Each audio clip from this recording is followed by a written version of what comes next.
Friends the most anticipated movie of the year fantastic four first steps అనే movie release అయింది.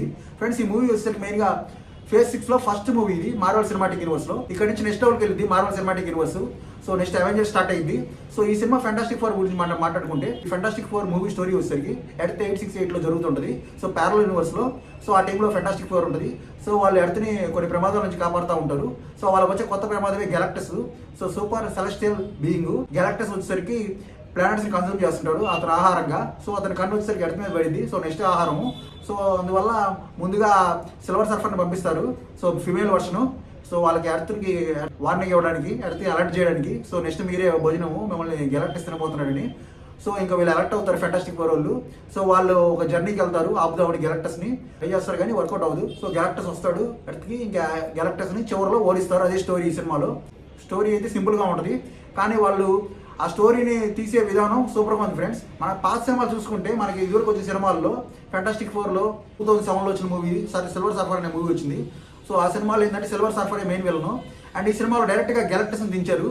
So గ్యాలక్టస్ అంటే అంతా ఇంత ఉండడు, 100 అడుగులు ఉంటాడు. అతను కొట్టడం, అతను ఓడడం అయితే ఇంపాసిబుల్. సో ఫైనల్గా వీళ్ళు ఒక టెక్నిక్తో మొత్తానికి ఓడిస్తారు. సో ఆ టెక్నిక్ అయితే సూపర్గా ఉంటుంది. అండ్ ఈ సినిమాలో ఏంటంటే మెయిన్గా స్టోరీ బిల్డింగ్ ఫ్రెండ్స్. ఫెంటాస్టిక్ ఫోర్లో స్టోరీ బిల్డింగ్ అయితే సూపర్గా ఉంది. సో వాళ్ళు అసలు కంప్లీట్ డిఫరెంట్గా ఉంటుంది. పాత సినిమాలకి ఈ సినిమాకి సంబంధం ఉండదు. వాళ్ళ క్యారెక్టర్స్ కూడా మారుతాయి, వాళ్ళ పర్సనాలిటీస్ కూడా మారుతాయి. అండ్ ఈ సినిమా సపరేట్ జానర్లో ఉంటుంది. అండ్ మెయిన్గా ఎంటర్టైన్మెంట్ అండ్ డైలాగ్స్ కూడా బాగుంటాయి.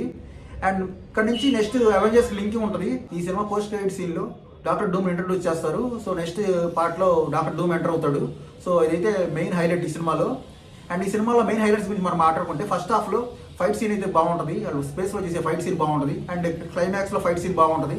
అండ్ మిగతా అంతా మొత్తం స్టోరీ మీదే జరుగుతుంటుంది. ఆ వరల్డ్ ఏంది, ఎర్త్ 868 ఏంది, దాంట్లో అసలు ఎట్లా జరుగుతున్నాయి, అండ్ వీళ్ళ ఫెంటాస్టిక్ ఫోర్కి ప్రజలకి ఉన్న అనుబంధం ఎట్లాంటిది, వాళ్ళకి వీళ్ళ మీద నమ్మకం ఎట్లాంటిది, వీళ్ళకి వాళ్ళ మీద నమ్మకం ఎట్లాంటిది, అండ్ ఒక పెద్ద సమస్య వచ్చినప్పుడు అందరూ ఎలా కలిసి నిలబడ్డారు. అండ్ మెయిన్గా యూనిటీ ఫ్రెండ్స్. ఈ సినిమాలో ఆ టీం అంతా మెయిన్గా యూనిటీ మీద పనిచేస్తారు. అండ్ చాలా అందరూ యూనిటీ కలిసికట్టుగా ఓడిస్తారు, కలిసికట్టుగా పనిచేస్తారు. అదే ఈ సినిమా హైలైట్. అండ్ మన పాత సినిమాలో చూసుకుంటే వాళ్ళకి ఫెంటాస్టిక్ ఫోర్ వాళ్ళకి పెద్ద యూనిటీ ఉండదు. ఈ సినిమాలో ఏంటంటే ఈ ఫెంటాస్టిక్ ఫోర్ టీంకి స్టార్టింగ్ నుంచి యూనిటీ ఉంటుంది. ఎందుకంటే ఈ సినిమా స్టోరీ వచ్చేసరికి 4 years తర్వాత జరుగుతుంటుంది స్టోరీ. వాళ్ళ పవర్స్ వచ్చిన తర్వాత 4 years తర్వాత. సో వీళ్ళు యూనిటీతో పనిచేసి వచ్చే సమస్యను ఎదురుస్తారు. సో సినిమా అయితే బాగుంది ఫ్రెండ్స్. కంపల్సరీ మీరు థియేటర్లో చూడండి. సో గ్రాఫిక్స్ కూడా బాగున్నాయి. సో మెయిన్గా మన వాళ్ళ మార్వెల్ సినిమాటిక్స్ నుంచి మంచి సినిమా అయితే వచ్చింది. కంపల్సరీ థియేటర్లో చూడండి. సినిమా బాగుంది.